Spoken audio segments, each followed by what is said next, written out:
everyone, Miss Martin here, and today we are going to take a look at whether or not air has weight.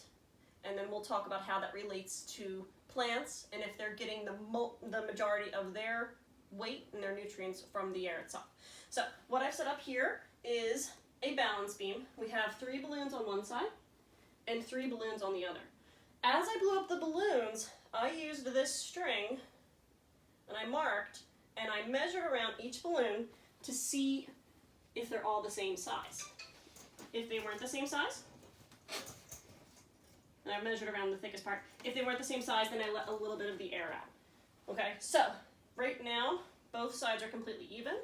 The meter stick is completely level, and what I'm going to do is, while these 3 are still attached, I'm going to let the air out and see if that changes the stick.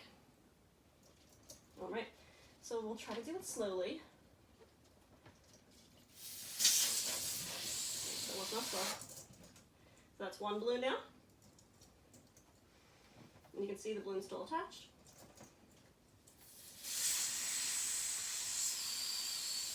Two balloons down.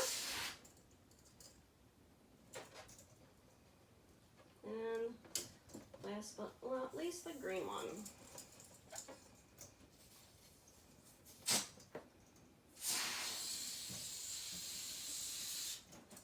All right, we're going to give the balloons a minute to settle, and then we're going to see which side weighs more, the one without the air in the balloons anymore, or the ones that still has the air.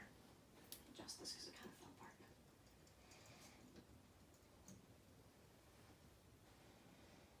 All right, give it a second.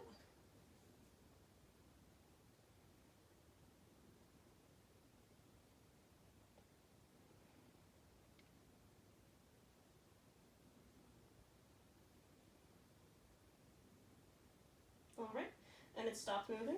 And if you can see from that angle, this side is actually pointing up about 2 inches, telling us that these balloons are a lot lighter, and that these ones are heavier, and that's why this side of the scale is pointing downwards.